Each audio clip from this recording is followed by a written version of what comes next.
Hey everyone, welcome back to Make It Happen Mondays, where we talk about sales, business, entrepreneurship, personal growth, mental health, and everything in between with guests who I truly respect and I think make a positive impact on the world around us. Now, today's conversation is with Dre Baldwin. Now, Dre is the CEO and founder of Work on Your Game, Inc.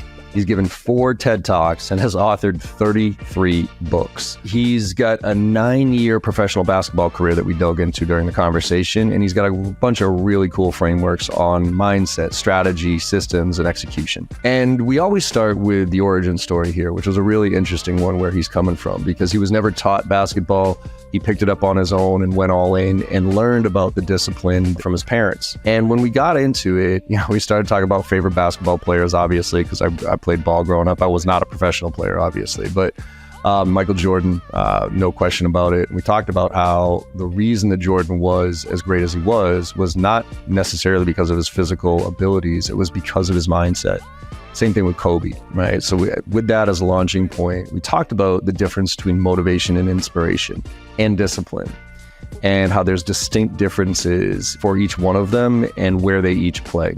I also asked him about his mentality on goal setting, because he talks about this, as far as talking out loud about what you want to do and really aspiring to certain things, but there's a plus and a minus when it comes to goal setting. Same thing with affirmations, right? We talk about affirmations and making sure that you do positive affirmations, but how does that conflict with fake it till you make it mentality, which both him and I agree is not a great mentality to have. And we just unpacked a lot of different things about where motivation comes from, how to be disciplined. And then he also obviously walked through his Work on Your Game framework, which is about mindset, strategy, system, and accountability. So this is one of those episodes where hopefully for those of you out there who are listening, you're also doing, and this one gets you to do something, right? And I'll finish with, Gary Vaynerchuk. He always says his biggest fear is that people consume his content and don't do anything about it. He'd much rather have people just go do and not even listen to him. And that, quite frankly, is mine as well. But my hope is that these podcasts that you're listening to will give you that mindset, that motivation to go out there and do. So I hope you enjoy the conversation as much as I did. Let's make it happen.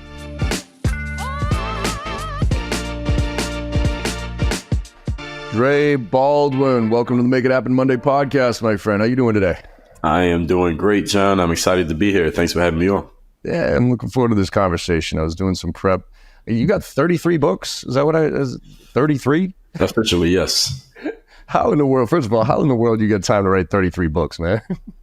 Well, that's a great question.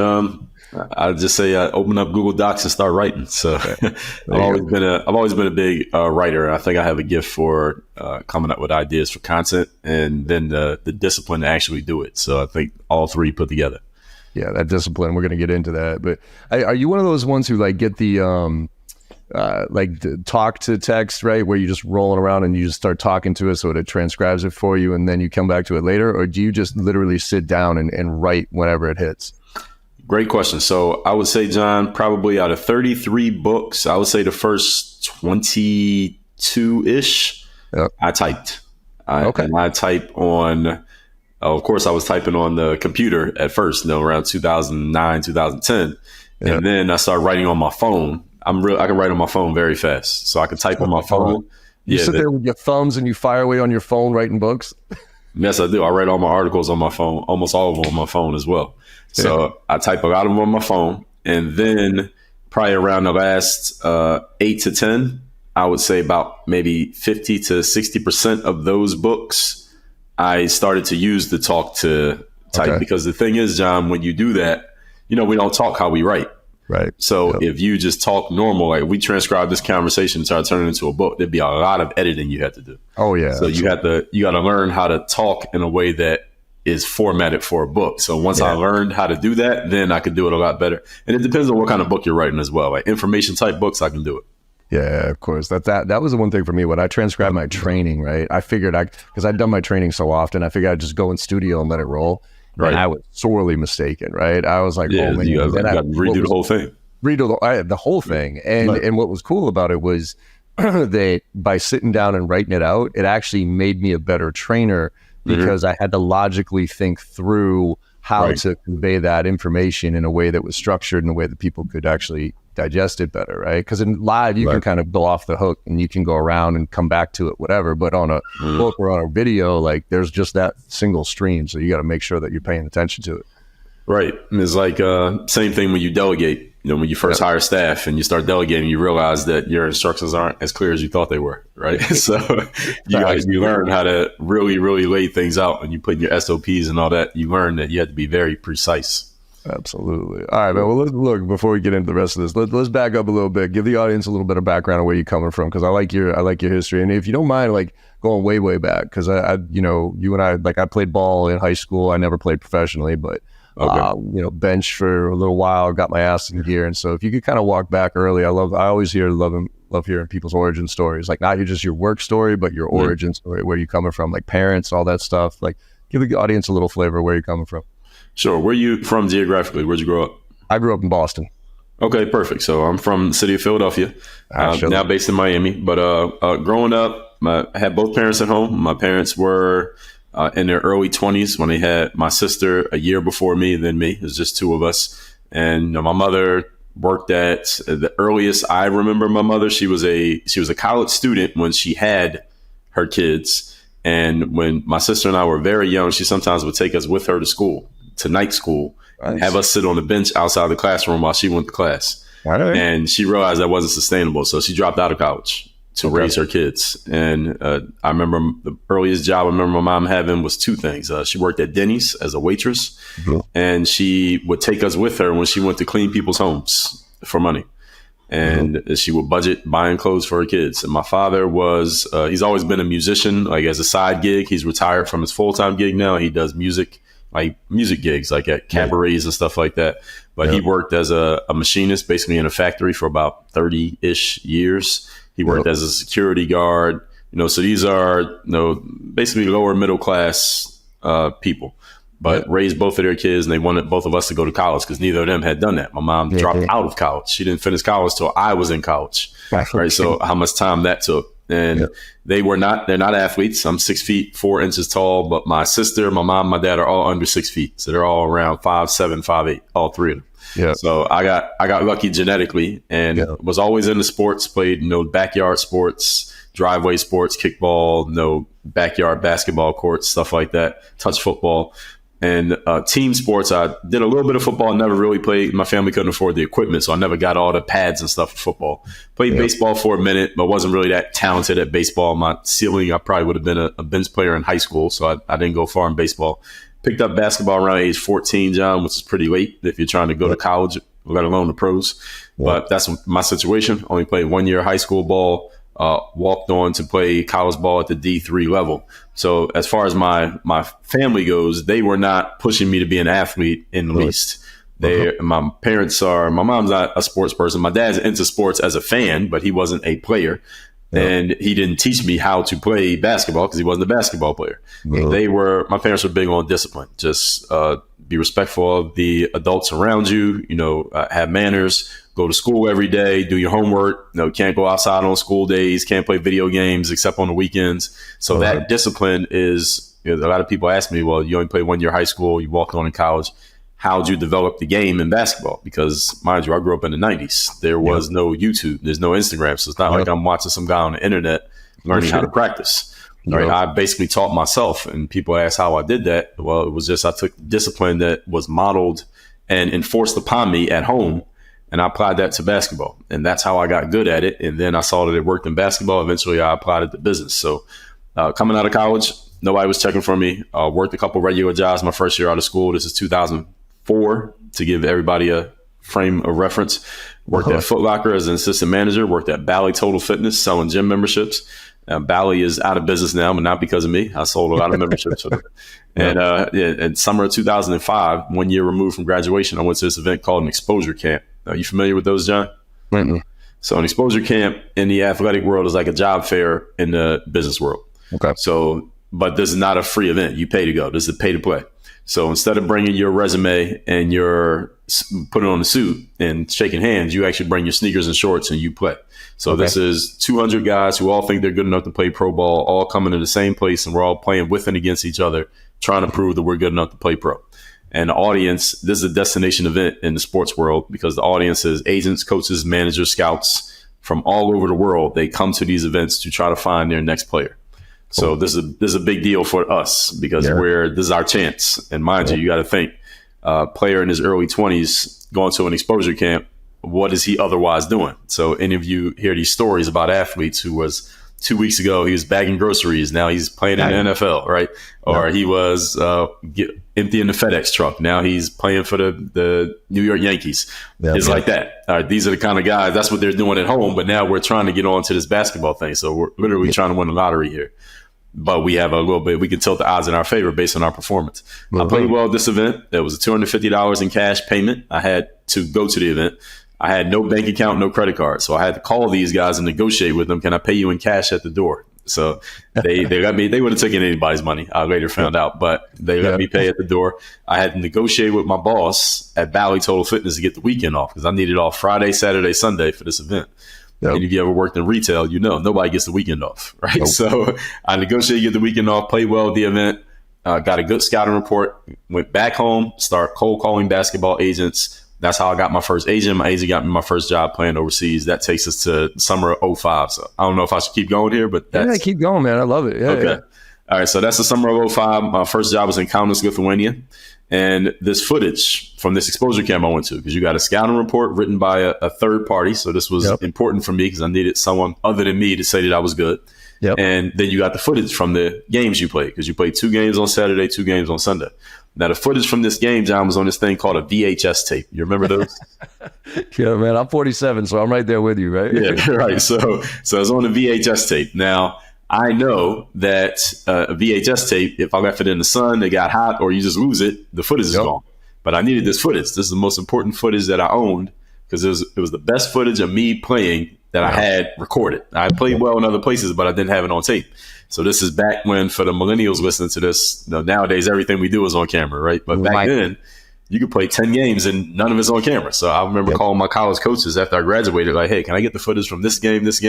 The games I knew I played good. And he's like, well, I don't have it. There was one tape. There was one tape and one of your teammates got it. So it's gone. So I needed this footage. So I wanted it for safekeeping. So I took it to an audio visual store and got it transferred onto a data CD.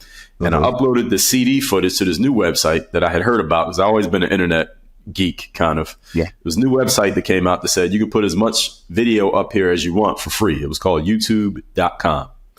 And I put my video up there, just a little highlight video, 2-minute highlight video, just for safekeeping, because mind you, nobody cares about YouTube at this time. And I'm going and playing ball. About 6 months later, I go to this YouTube site just to make sure the video is still there, make sure the website still exists. And there were comments on the video, John.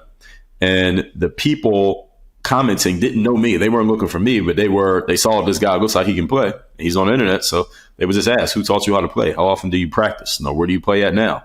Can you make more videos about how to jump, how to dribble, how to do the crossover move?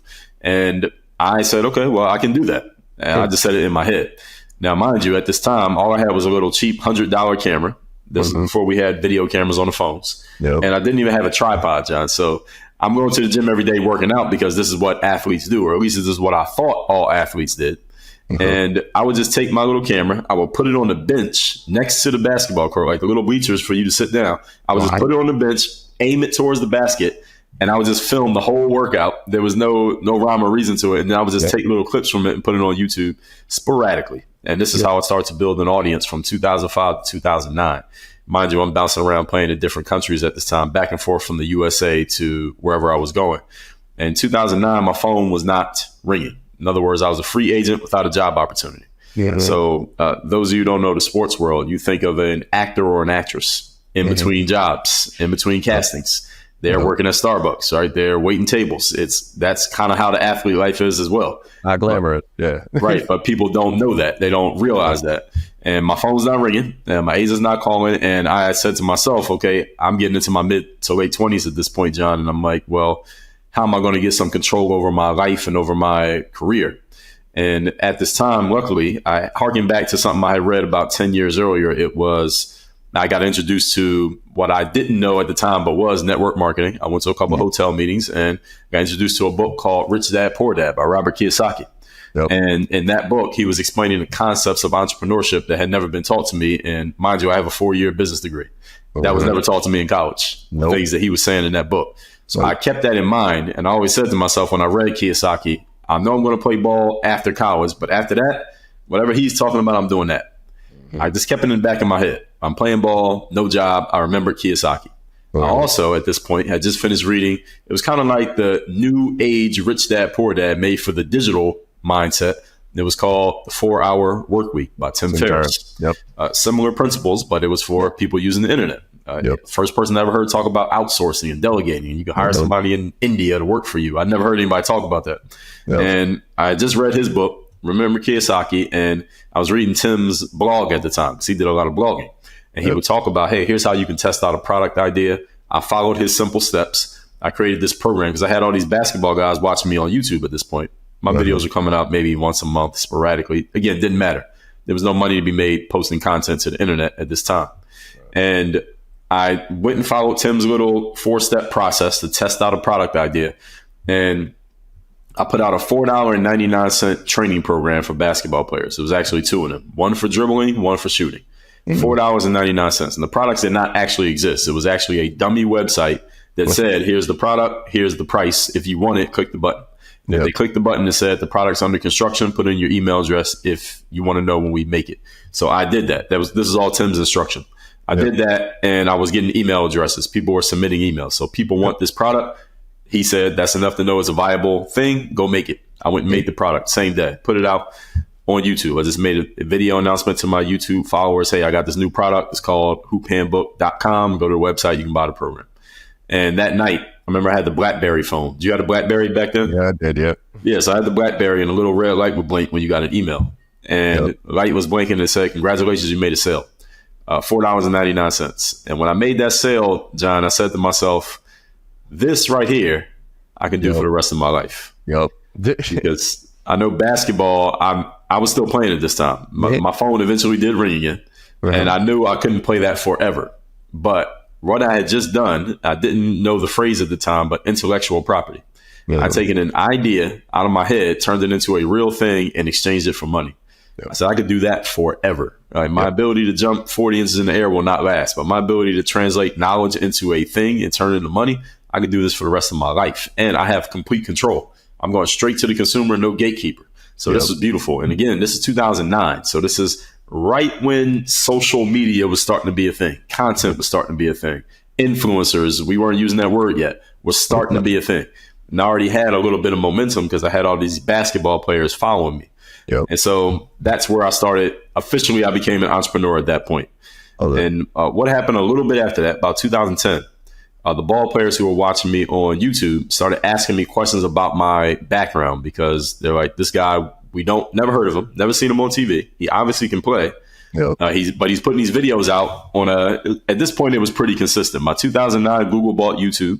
They said, we'll let you monetize your videos. So again, those of you under the age of 30, there was a time you could watch YouTube all day and not see a single advertisement. There was a time. But now Google buys YouTube and now there's ads on everything, right? And now they're saying you can make more. The more people watch your videos, the more money you make. This is before algorithm shifts and all that. Just more views, more money. That was the simple equation. And I started putting videos out every day, every single day. I put out a video every single day since then, even to this day. And what happened at that time, the players just started asking about my approach. Like, what keeps you coming to the gym every day to work out? Or how do you get the confidence to perform in a game the same way you would in practice? Because in a game in sport, because people have to understand in sports, every time you go to work, everybody's watching. Whereas in other businesses, people aren't really, you don't have an audience. So that performance anxiety, a lot of athletes would ask me about that.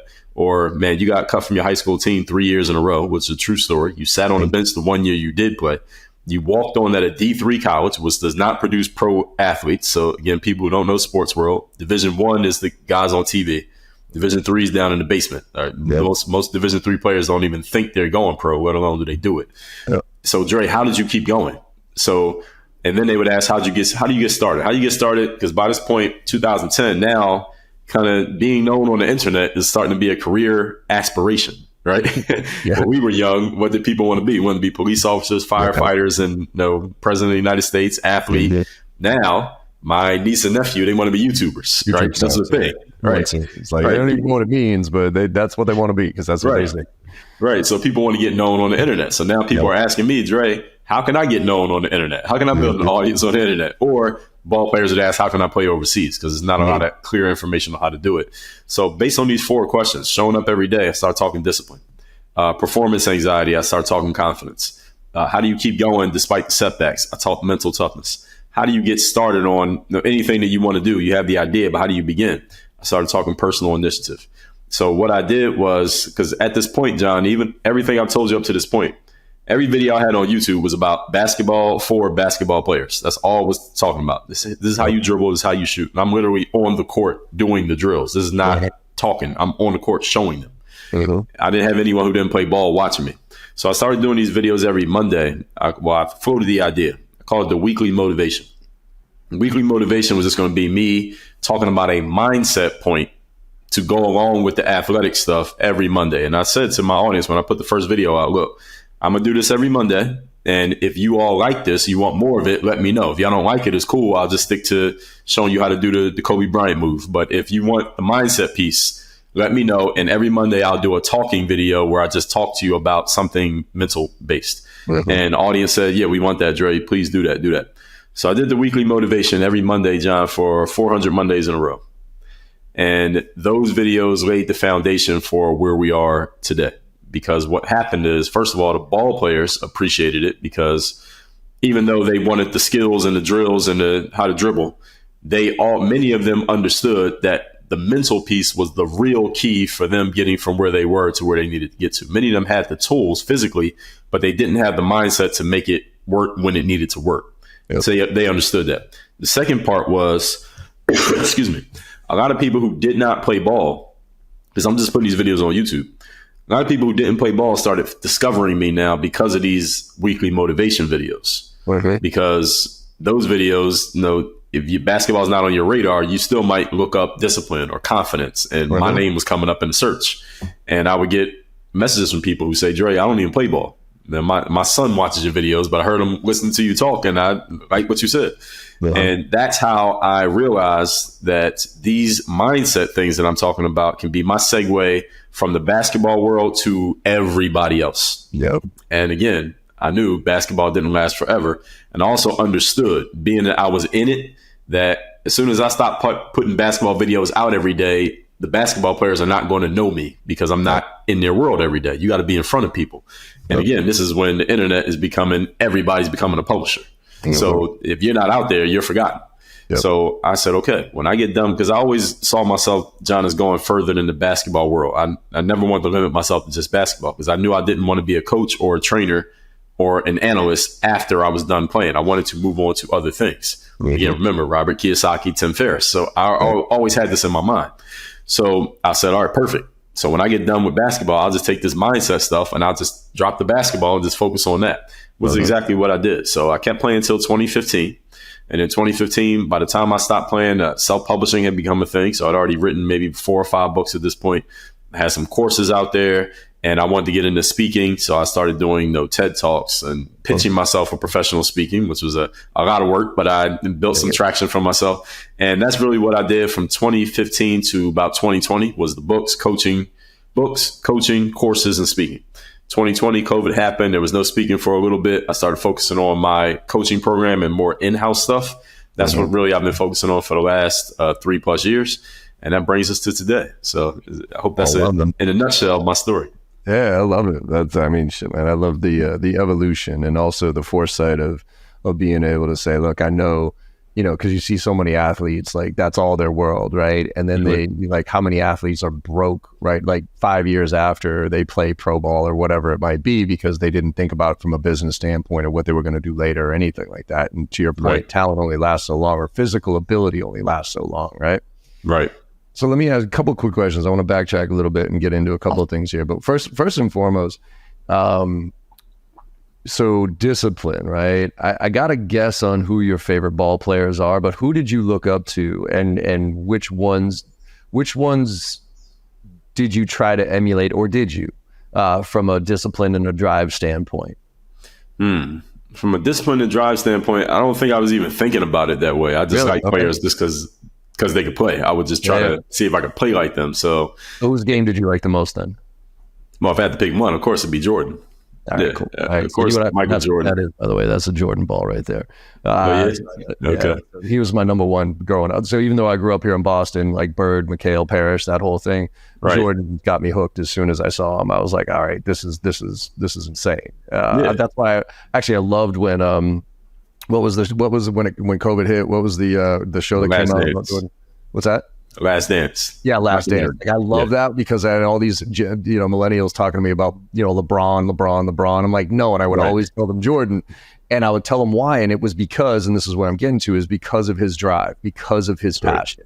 Like, I think if you put his drive and passion into LeBron's body, you'd have 15 championships, right? Yeah, he was past Jordan. Yes. Yeah, exactly. But, him and Kobe, right? Like, I look at Kobe and Jordan, and I look at both of those as people who were so dedicated to their craft and so disciplined with what they did that it was hard to beat them just for that alone. Yes, they had talent, obviously, but that talent, there's plenty of people in the NBA who have probably more talent than they did. But I don't think you could compare anybody's drive to Kobe and Jordan's. I agree. And Kobe was the closest thing to emulating what Mike did. He didn't quite have all Mike's tools, Right. but he came the closest. So, yeah, Kobe was another one because he came around about the time I was in my mid-teens. Kobe, Allen Iverson, I grew up in Philadelphia. So, of course, him. Penny Hardaway at that time was great. Yeah. I liked Reggie Miller for a while. Yeah. Right, because the first thing I was good at in basketball was shooting the 3-point shot. So Reggie Miller was the guy at that time with the 3-point shot. So those Tracy McGrady came a couple of years later. Steve Francis a little bit after that. So Steve Francis, he went to Maryland, so I went to Maryland. Right. Yeah, he was crazy in college. Because I was assistant sports marketing director at Maryland. Okay. And watching Steve Francis do his thing, I was like, whoa. All right, that dude's an NBA guarantee. Like, he was here for a year and then he bounced. So right, yeah, Steve Francis was great, one of my favorites. So because he had all the playground tools, so he could cross you over, he could dunk. Those are the two things you wanted to do on the playground. So he had those tools. I like Vince Carter. Vince Carter was yeah, I forgot about Vince. Yeah, Vince Carter too, because he could dunk. Nastiest dunker I've ever seen in my life. His reverse 360 dunk is still the greatest dunk I think I've ever seen in my entire life. So yeah, the first dunk of that dunk contest was legendary. Stupid. Yeah. Let me ask you though, because this is, it translates now, discipline and work ethic. I think one of these things that I'm starting to get nervous about, right? About this newer generation, right? Everybody always shits on the generation after them and, back in my day type of stuff. But I'm seeing I don't know what it is and I don't know how to address it, but the work ethic component of what it takes to be successful these days, I feel is starting to lack. And I mean that across the board. NBA, I see it in business across the board. Like I'll pick on my team here, like Jason Tatum. Like I think Jason Tatum has the skills to be one of the best players, like if he sticks with it. But I fear about I was actually just having this conversation with my daughter because Tatum was on the radio and we're driving her to school. And one of the things that bothered me last year about Tatum when they lost was, and no offense, like I love kids and I'm a big family man, right? But when he was on the court at Game 7, his kid was running around the court giving high fives to everybody. He's picking them up, he's laughing and joking. And I look at it and I'm like, Game 7 of the Eastern Conference champ, like you should be so locked in that you shouldn't even know who your kid is, in my opinion, right? As far as like that focus and that drive. Are you seeing, like, with what you do and who you talk to, are you getting the same vibe, or is this just me being an old man looking back and saying, oh man, I worked hard, but has this always been an issue? Like, help me understand from your perspective what you see and what people bring you in to talk to their teams about everything else. Well, I would say it's both. So right. Yes, you're being an old man, but also it's true. So it's both things. Because if you say that to somebody who's 25, then they're going to give you that criticism. Oh, you're just old. That's the reason you're saying it. And that's, I think it's not the generation after us. I'm 41, so I think we're about the same generation. It's not the guys in their 30s, it's the generation after that. So it's like two generations back, Gen like Z. 20s and under. Yep. How old is your daughter? She's 13. She just turned 13. Okay. So it's two generations back. Those guys, the mindset is just different. And I heard Bill Simmons, I'm sure you're familiar with him. Yeah. He was talking about that when they made the trade the other day, just saying like Tatum should be one of the top 5 players in the league at this point, or at least coming into this season coming up. And we'll see if he actually ascends to that. But as far as the mindset, I would say yes, because And one of the reasons is, let's look at it logically. Look how much money the players get paid now before they have even accomplished at the level. Like Michael Jordan's biggest salary was $33 million.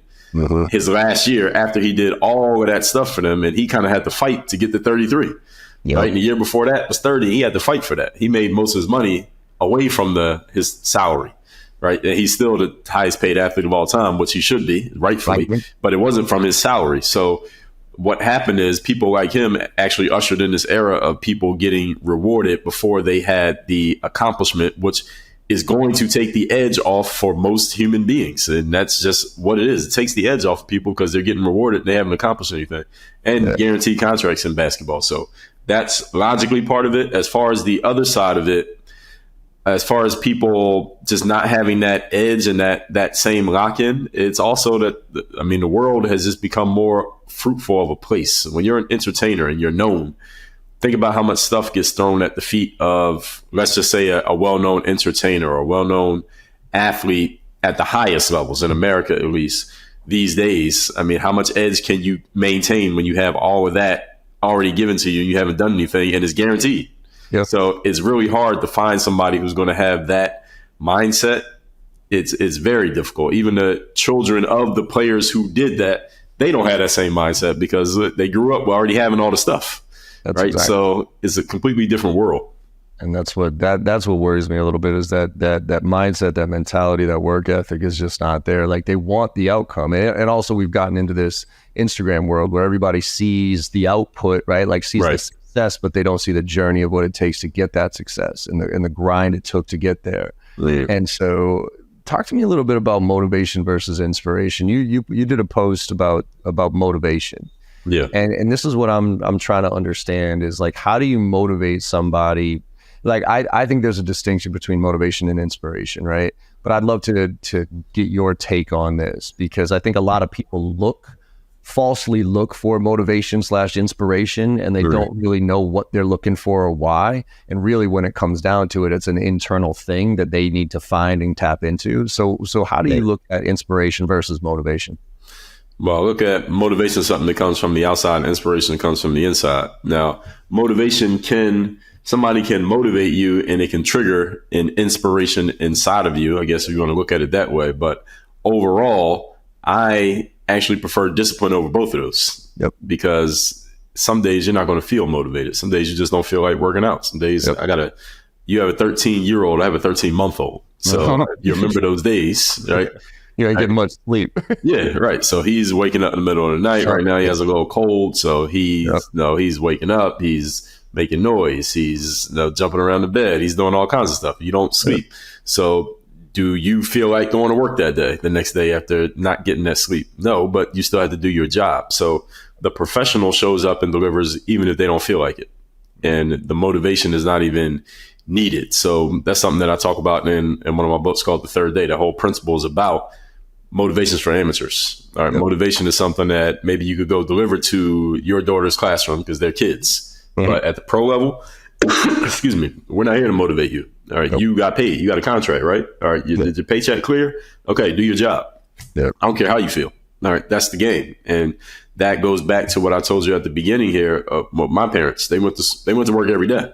Mm-hmm. And I'm sure there were days they didn't feel like working. I'm sure there were times they were tired or they didn't love their jobs. They never talked about loving their jobs. They talked about, I have to go to work. Not I get to go to work. Yeah. But they went to work every day. And again, they weren't athletes. But when I went to the basketball court, I took the discipline that was modeled for me and I applied it to what I did. So I never looked at it like I need to be motivated or I need to be happy to do my job. It's just I'm going to do my job because this is what I'm supposed to do.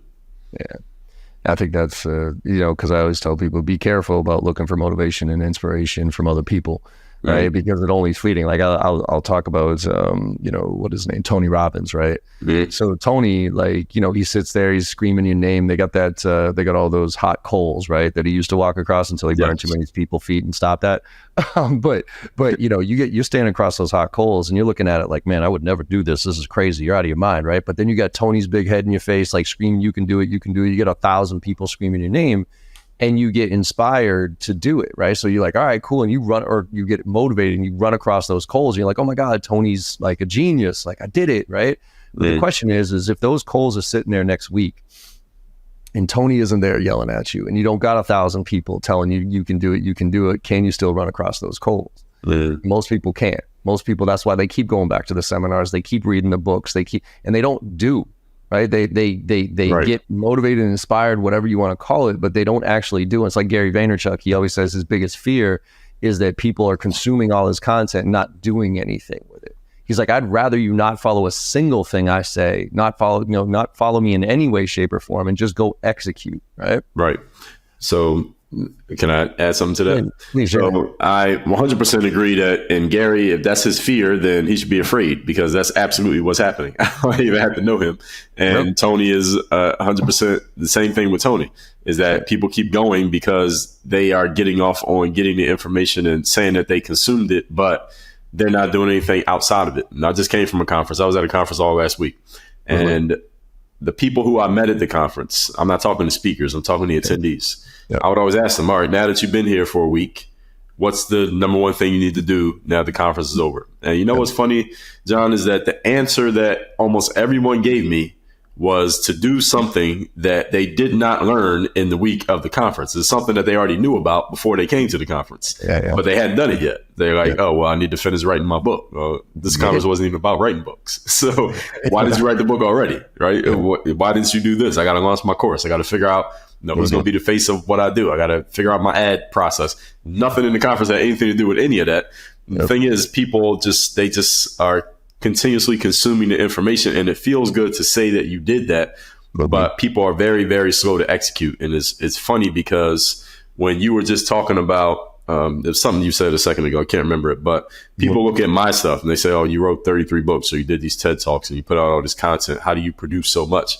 Honestly, John, almost every day I have a thought that floats in my head that I'm not moving fast enough, that I'm not getting enough done, that I'm like, all right, what is on this list? All right, I need to get all of this done today. And I know I'm not going to get all of it done today, but I'm mad when I don't get it all done today. It's the standards that we set for ourselves. So going back to somebody like Tony, he talks about that in one of his books, Unleash the Power Within, is when you want to raise your level in life, you got to change your standards. Then the two standards that I say that most people have that are slowing them down, their defaults are doing things slow and later instead of doing things fast and now. And that's what keeps a lot of people from actually going and achieving out there these days.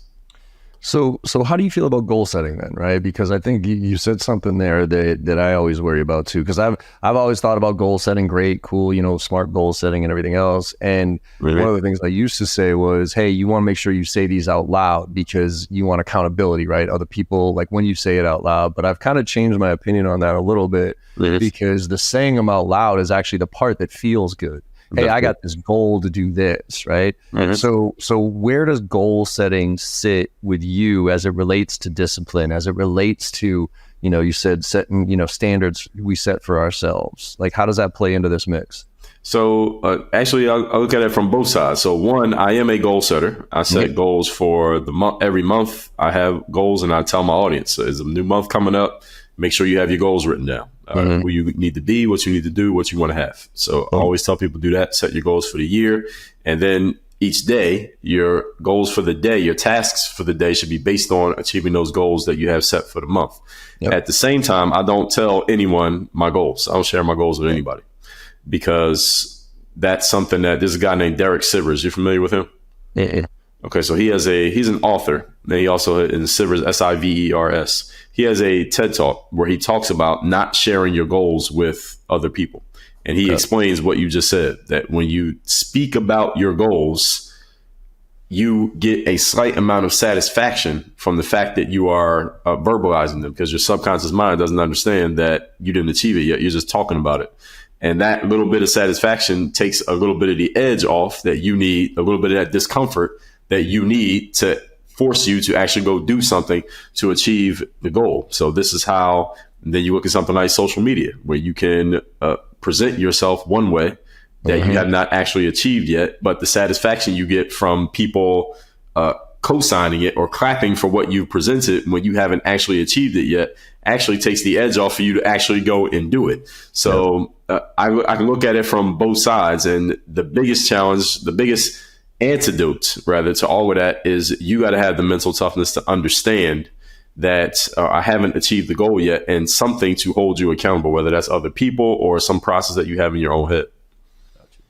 So then let's keep going on that thread with like affirmations, right? Yeah. So there's something about when you say speaking out loud, right? Like you look yourself in the mirror, you tell yourself like, I can do this, I got this, right? Like you go play a game, you get in that right mentality of, I can do this. I'm not nervous, I'm excited, right? There's a lot of mind games we can play ourselves in sports. So how do you feel about affirmations and like positive affirmations for yourself, your career, and what you're trying to accomplish? I use them.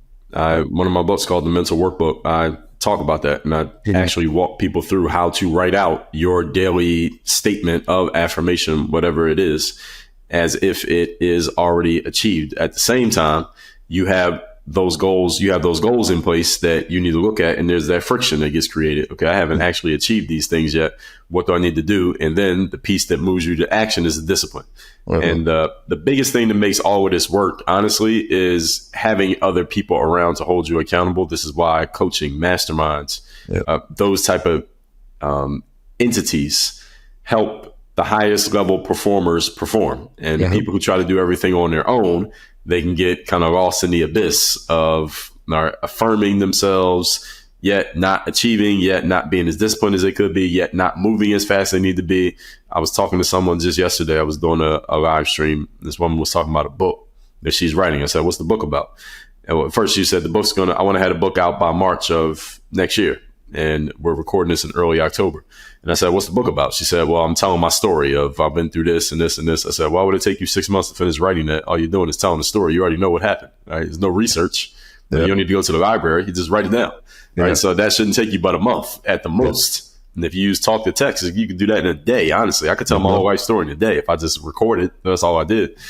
But the thing is, people give themselves way too much time to get things done as if their time is unlimited. And this is something that I remind people of all the time. Our time is not unlimited. All right? Your time will be up at some point. And I was at a conference, and Russell Brunson was showing this clip from Dead Poet Society. You ever seen that movie? Yep. I had never even seen the movie, but I like the clip where Robin Williams calls the young men. He's having them look at the pictures of the other young men who used to be their age, like from decades before. He said they all had dreams too. They all were young. They all thought they had time, and now they're all dead. So that's you right now. And I said that's a great clip, and I don't even know that movie, but it was a perfect. It encapsulated perfectly what I'm saying here. Yeah, no, that's a great movie. So then with affirmations, with goal setting, what's your stance on fake it till you make it, right? Because I think a lot of people have that mentality of, oh, I'm not there yet, so I need to act like I'm there, and then I'll fill in the blanks. And I got my opinions on it, but I'm curious about yours. Okay, a couple things. So first of all, I'm not a fan of fake it till you make it. In one of my TED Talks on confidence, I actually addressed that whole concept of fake it till you make it, where it's what you actually are doing is you want to become it, and then you need to step into the energy, and then you need to follow it with the action. So there's no faking, because let's say if you take a basketball player trying to use fake it till you make it, well, there's no fake making a shot. Now, you can't fake doing a move, right? Either you made it or you didn't. Can't fake being Steph Curry, right? Right, exactly. So but what you can do is, let's say Steph Curry is your favorite player and you don't have confidence. Excuse me. You can step on the court and you can ask yourself, well, what kind of energy, what kind of confidence will Steph Curry have in this game? And you can borrow what you perceive to be his confidence, apply it to yourself, and then you go out and play your game. So you can borrow it in that way, but you're not pretending to be him. Because again, you can't pretend in a sport, because it either happens or it doesn't happen. And then you go out there and you perform and you do your thing. And there was the other side of your question was, so I was talking to someone again, this event that I was just at. He was thinking about joining a mastermind program, a friend of mine. And he asked me my advice. What do you think? Because he's like, he's kind of frugal with his money. So he didn't want to part with the money. And this is a significant investment, right? $25K investment. And I said to him, you can't keep making decisions based on where you are right now, because that's going to keep you in the same spot. You have to make your decisions based on the person you plan on becoming. And it's not faking it, because when you put that credit card number down, they're taking that money. All right, that's not faking. All right, that's really happening. So this is becoming it. This is stepping into it. So making decisions means, and I always tell people, a real decision is followed by action. Decision is not just words, it's followed by an action. So now you are stepping into that position. There's no faking it, and you are becoming it. And as you step into the energy of being it, then you will be doing it. And as you keep doing it, then you'll be having it. So now you are basically building the bridge between today's you and future you by following the right process, being, doing, then having. I like it. Yeah, I used to kind of blindly say fake it till you make it, right? Because somebody said that to me when I was a kid, and I was like, all right, cool, yeah, I got to do that. And then I realized, no, this does not work. This is like, I can't be that thing. So I want to own it, and I'll be open with it about where I am with it, but where I want to go. I think that's the key, right? It's like knowing, to your point, what you want to become, and then trying to get that mindset to become there, but not faking it until you make it. Because I think this world is, I think the one thing is obvious to me right now is that the fakeness of this world that we're all in right now it's obvious. You know what I mean? Like, you could tell when people are faking it. And when you can tell somebody's faking it, you lose credibility. And then you actually get more weight on you to get to where you want to be, because people aren't giving you the support that you need to be able to get there, because they know you're faking it. So I look at it and just say, look, it's not worth it. Like, just open it up and say, I'm trying my best to get to that point, and I got to figure out along the way. So I like it. Cool, man. Well, I think you mapped it out, but let's finish up with the Work Your Game framework. I think you've named the 4 things in there, but back up for me a little bit, because that's the book, right? Is that the book, or is that your program, or both? I have a book called Work On Your Game, and my program is called Work On Your Game University. Yes. All right, cool. So walk me just through the framework so people get a little bit of insight on that, about what they could expect if they jump into that. Sure. So the university framework is based on 4 pillars: mindset, strategy, systems, and accountability. So the mindset piece, we've been talking about a lot here, and mindset is the foundation of everything that we do at Work On Your Game. And I have always been a firm believer in mindset is the foundation of all success, the foundation of all failure. I don't care what business, what sport, what industry you're in. Mindset is the foundation of every action that you're taking. So you want to change anything in your life, first we need to change the way you're thinking about it. Then we can change the behavior around that thing. The second piece is a strategy. Strategy is simply a plan of action. What are we going to do? How are we going to do it? And many people operate just blindly without a strategy. They don't know what they're doing, or they think they have a strategy, but they have a faulty strategy because they're consulting an unqualified person for their strategy, which is usually themselves. I often tell people, like, you got to know when to fire yourself from the job. Right? If I want to learn how to play tennis, for example, I've never played. I shouldn't be my own coach. I need to immediately fire myself from that job and hire somebody better than me. So we all have to be disciplined enough to know when we need to be fired from a job and put somebody else in that role. Same thing when you hire staff. I have a executive assistant who handles the CRM and does all that stuff. I tell her, hey, let's see if we can reach out to these people, see if we can do a deal with them. They handle all that stuff. I don't want to be doing it. It's not that I can't do it. It's just I don't want to do it. So I fired myself and I hired somebody else to handle that job. So that's the strategy piece, is you have to have a clear strategy that actually makes sense. Doesn't mean it's going to be perfect, but you probably get a better strategy from someone who's been there than you would get from yourself. The third part is the system. System is simply the mechanism that makes your strategy work over and over again, to where you can do the same things the same way every time. So the system, you think of Subway, McDonald's, Starbucks, Amazon. You get the same experience every single time that you do business with them, because they have great systems in place. Doesn't matter who's working there. The workers are nearly interchangeable at those places, because the system is so tight that the system is doing all the work. The humans just follow the system. And it's the same thing that any of us can do in our own. You can have a small business with 2 employees. You can put a system in your life. You can systematize. You systematize your workouts, your eating, your diet, your finances, all of that thing, all those things. So the system is just the mechanism that makes the same things work like clockwork. And then the fourth piece is the accountability. That's just making sure that both the humans and the strategy are doing what they're supposed to do. So the humans just means, okay, you're supposed to get up at 6 o'clock and go to the gym and work out for 30 minutes. Or did you do it? No, you slept till 6:15. No, you only worked out for 20 minutes. You went to the gym, but you were sitting on a bench playing on your phone. All right. So you got to be held accountable for that. Also, we got to make sure that the strategy is being held accountable as well. Because if I'm doing everything the strategy says, but I'm not getting the result, then that means we need to fix the strategy, because no plan is perfect. So we need to make adjustments along the way when things are not working the right way. Unfortunately, for a lot of people, they wait too long working with a faulty strategy before they do anything about it. So a lot of time gets used up again, and people are very frivolous with time these days, John, as if they have unlimited amounts. Where I would suggest if you're going to be frivolous with money, use the money to buy access to people who can help you save time. But a lot of people don't think like that. So those are the 4 pieces: mindset, strategy, systems, accountability. Love it. Yeah, and then maybe you just outlined 4-hour work week too, as far as that time piece, right? That's what struck me about the Tim Ferriss thing was, it was like, know your hourly rate, right? Like figure out how much money you want to make back into what your hourly rate is, and then if you can find somebody that can do it cheaper than you, outsource it no matter what it is, right? So, but the problem with that is that you have to then take that time and apply it to something that makes that money, right? So I think a lot of people outsource and they're like, all right, cool, I don't have to do that anymore.